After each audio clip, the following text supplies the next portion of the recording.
السلام علیکم ورحمۃ اللہ وبرکاتہ۔ وعلیکم السلام والسلام علیک یا رسول اللہ، الصلاۃ والسلام علیک یا رسول اللہ، السلام علیک یا نبی اللہ، الصلاۃ والسلام علیک یا نبی اللہ، وعلی آلک وأصحابک یا رسول اللہ صلی اللہ تعالی علیہ وسلم۔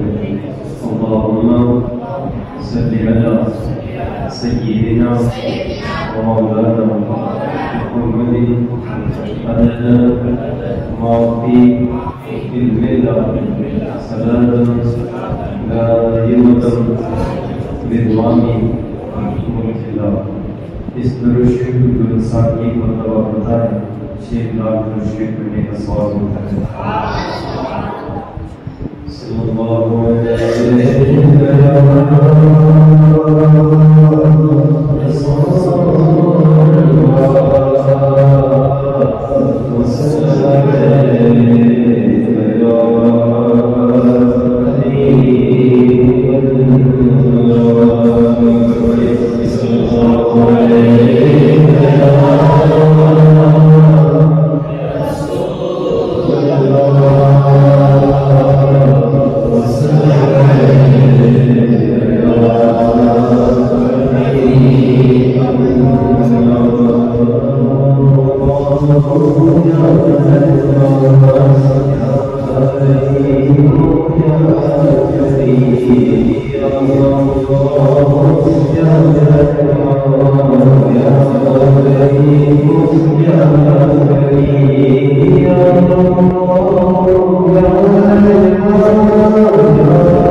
السلام علیکم ورحمۃ اللہ وبرکاتہ۔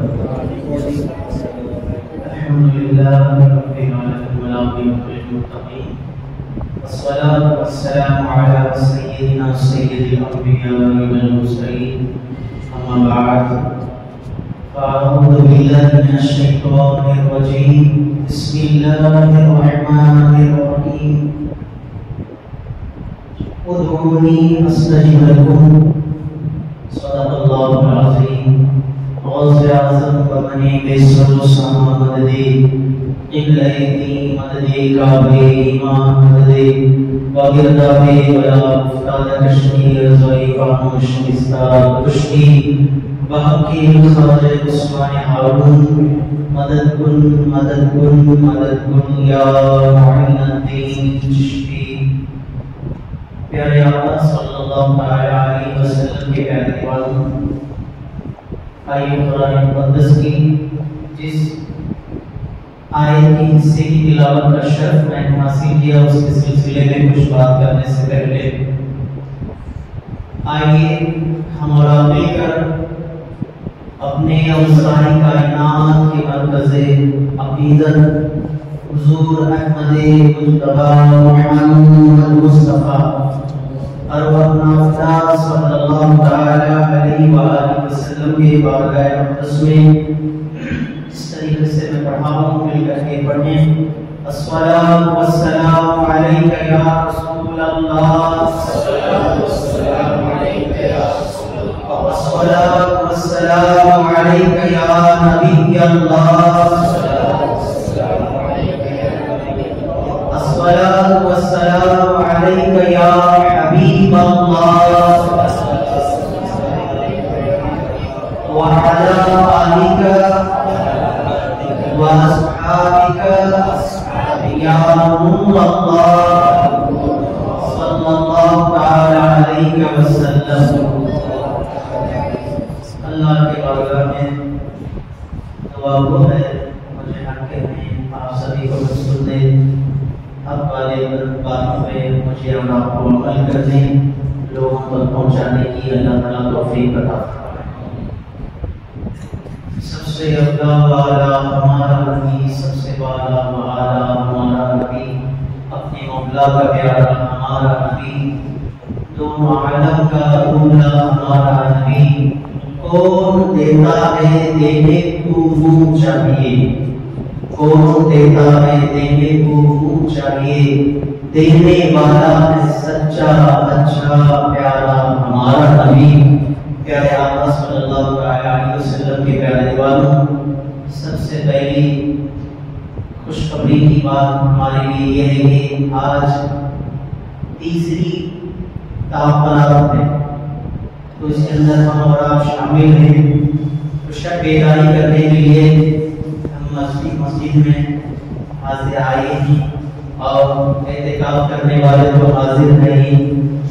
آئیے اس رات میں کچھ دیر اللہ تبارک و تعالیٰ کی فراہمی کی باتیں قرآن و حدیث سے سنیں گے انشاءاللہ تعالیٰ، اس نیت سے زندگی میں اسے عملی جامہ ہمیں پہنا سکے۔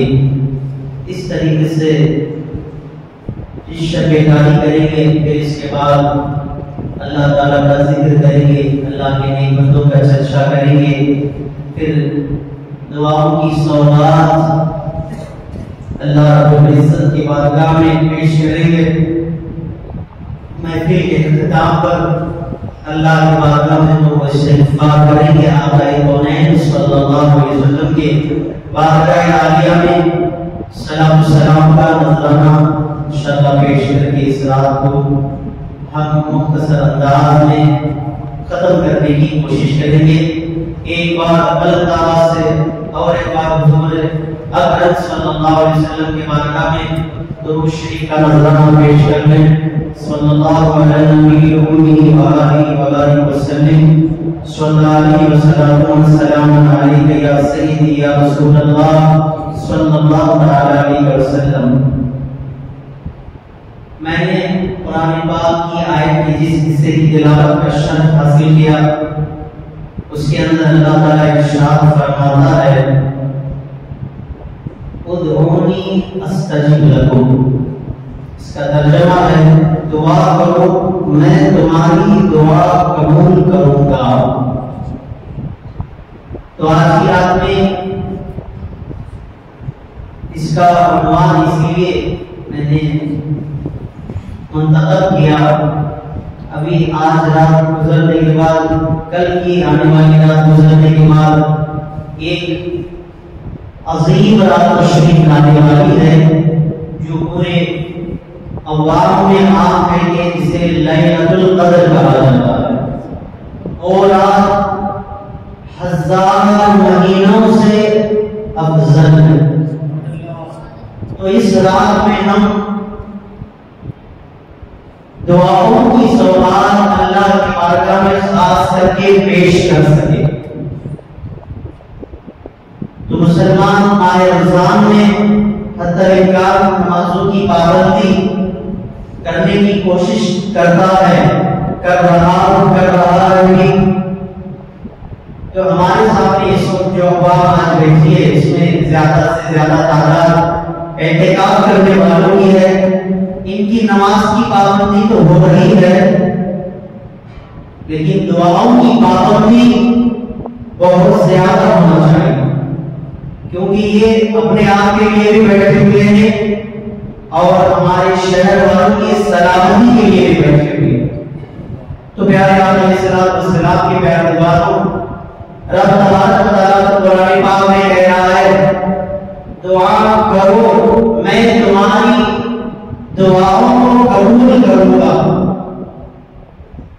اور حدیث پاک میں حضور اکرم نور مجسم صلی اللہ علیہ وسلم بے شمار حدیثیں دعا کے تعلق سے فرمائے۔ ایک مشہور حدیث الدعاء مخ العبادہ، دعا عبادت کا مقصد ہے۔ آپ نے کیلے کو دیکھا ہوگا، ایک آسان سی مثال پیش کروں، کیلا یعنی موز، اس کا جو مغز ہے وہ اوپر نہیں رہے گا، اس کا مغز کہاں رہے گا؟ اندر، چھلکے کے اندر رہے گا۔ آقا علیہ السلام نے دعا کو عبادت کا مغز کہا گیا ہے۔ تو بات کیا سمجھ میں آئی؟ یہ جو کچھ ہم عبادات کر رہے ہیں وہ ایک چھلکے کے مانند ہے، جو کچھ ہم عبادات کر رہے ہیں یہ ایک چھلکے کے مانند ہے، دعا وہ مغز کے مانند ہے۔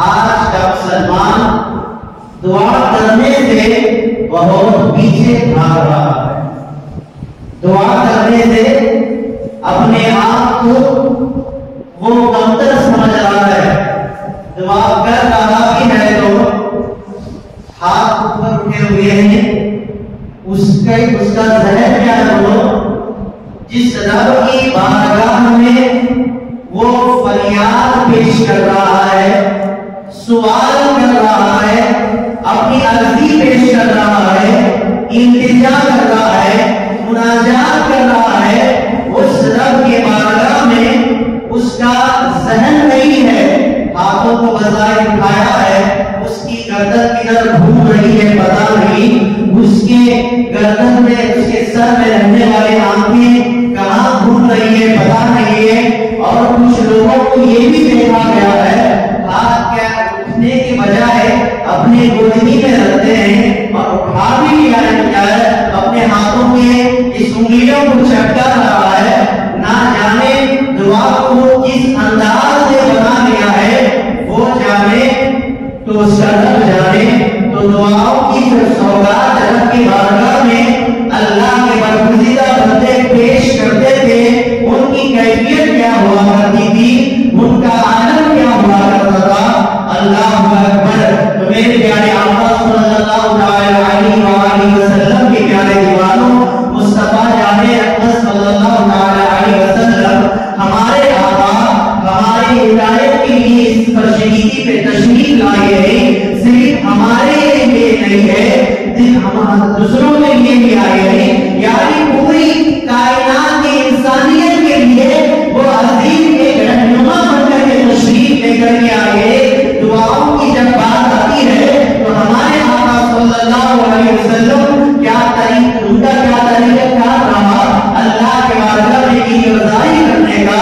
اللہ اکبر۔ میرے پیارے آقا صلی اللہ علیہ وسلم کے پیارے دیوانوں، جب 12ویں تاریخ کو صبح صادق کے وقت میں حضرت عبداللہ رضی اللہ تعالیٰ عنہ کے گھر میں میرے آقا کی جنوری ہوتی ہے، آقا کریم علیہ السلام اپنا سر مبارک سجدے میں رکھ کر کے پہلی اگر کوئی عبادت کر رہے ہیں، وہ عبادت یہی ہے، دعا کی عبادت بجا لا رہے ہیں، یا رب حبلی امتی، یا رب حبلی امتی، یا رب حبلی امتی۔ دیکھا اگر وہ زمین پر آقا تشریف لائے اس وقت پہلی عبادت اگر کوئی ہوئی ہے تو وہ دعا کی عبادت ہوئی ہے۔ جب میرے آقا فضائل اس دنیا سے تشریف لے کر کے جا رہے ہیں، اس وقت بھی میرے آقا نے لمحہ مبارک میں یہی دعا کی، یا رب حبلی امتی، یا رب حبلی امتی، یا رب حبلی امتی۔ اے اللہ میری امت کو بخش دے، اے اللہ میری امت کو میرے حوالے کر دے۔ تو پتا کیا چلا، دعا بہت عظیم عبادت ہے، دعا بہت اعلیٰ عبادت ہے۔ تو میرے آقا علیہ السلام نے اس فرشگیتی میں تشریف لانے کے بعد سب سے پہلے اگر کوئی عبادت کی تو وہ ہے دعا کی عبادت۔ آج مسلمان رو رہا ہے، مال کی تنگی کے سلسلے میں رو رہا ہے، مسلمان رو رہا ہے، بیماری کے سلسلے میں رو رہا ہے، پریشانی لائق ہونے کے سلسلے میں رو رہا ہے، مصیبت لائق ہونے کے سلسلے میں رو رہا ہے، دشمن کے خوف سے درد کر کے رو رہا ہے، تو آخر کیا وجہ ہے ہم دعاؤں کی سوگات کا تو نذرانہ پیش کرنے کو اللہ کے بارگاہ میں بھول گئے ہیں، اس سے پیچھے ہٹ گئے۔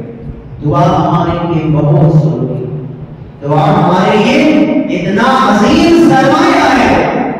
اس حدیث سے اندازہ لگا لیں، آقا نے دعا کو عبادت کا مقصد کہا۔ میں مثال دے رہا تھا، چھلکا جب کیلے کا اتارتے ہیں بعد میں مقصد حاصل ہوتا ہے، دیکھا ہے؟ تو نماز روزہ ان کو ایک چھلکے کے مانند کہا گیا تھا، دعا کو اس کا مقصد کہا گیا، دعا کو اس کا مقصد کہا گیا۔ آج جب جمعہ بھی آتا ہے تو دیکھیں آپ مسجد کی تینوں منزلیں بھر جاتی ہیں مسائل، جیسے فرض نماز ہوتی ہے 52% لوگ کیا ہے چلے جاتے ہیں۔ جس نے 2 رکعت پڑھنے کے لیے سارے دن کی کام کی چھٹی کی تو پھر آپ کو صاف ستھرا کیا، ادھر سے مزین ہوا، صاف ستھرے کپڑے پہنا، آیا مسجد میں